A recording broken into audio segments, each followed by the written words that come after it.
మాట్లాడితే ఒక విషయం చెప్తాడు. మేము ఉండేటప్పుడు 20,000 రూపాయలు ఉండేది, చంద్రబాబు నాయుడు వచ్చాక 13,000కి తగ్గిపోయిందని చెప్పి మాట్లాడుతున్నాడు. ఇది నేను సొంత కవిత్వం కాదు, ఇది ఆన్ రికార్డ్. ఏ డిపార్ట్మెంట్ దైనా సరే రికార్డు ఉంటుంది. గత 10 సంవత్సరాలు మిర్చి ధరలను తీసుకున్నాను ఒకసారి. 2015-16 నుంచి 2024-25 వరకు ఏ సంవత్సరం ఎంత ధర మిర్చికి ఉందని అన్ని సంవత్సరాలు చూస్తే మాక్సిమం 11,000 నుంచి 13,600 వరకు ఉంది. 2 సంవత్సరాలు 2022-23, 23-24 ఒక సంవత్సరం 20,500, ఒక సంవత్సరం 20,000 ఉంది. ఇది నేను ఏదో 13,000 ఉంది, 14,000 ఉంది, రైతుకి ఇప్పుడు ఇచ్చేస్తున్నామని చెప్పి నేను ప్రభుత్వం తరపున చెప్పడానికి సిద్ధంగా లేను. ఈ రోజు మిర్చి రైతు ఇబ్బందుల్లో ఉన్నాడు. ఎందుకంటే ఆ రోజుకి ఈ రోజుకి పెట్టుబడులు పెరిగాయి, పెస్టిసైడ్స్ రేట్స్ అన్ని పెరిగాయి, కూలీల రేట్లు పెరిగాయి. ఇబ్బందులు ఉన్నటువంటి విషయం కూడా ఈ రోజు మేము గ్రహించాం. నీలాగా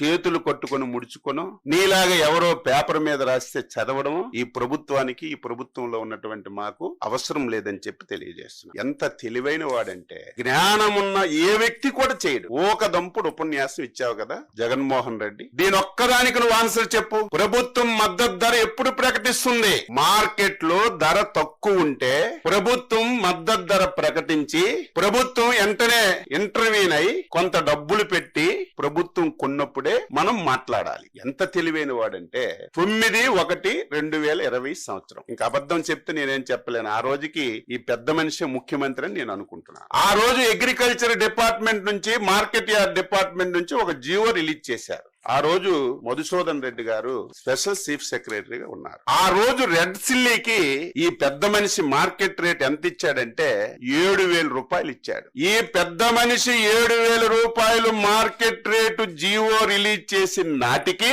గుంటూరు మార్కెట్ యార్డ్ లో రేటు 12,000 రూపాయలు ఉంది. ఇటువంటి పిచ్చి పనులు నువ్వు చేసి, ఇటువంటి దారుణాలు చేసి ఈ రోజు రైతు మీద గగ్గోలు పెడుతుంటే ఎవడు నమ్ముతాడని చెప్పి నేను తెలియజేస్తున్నా.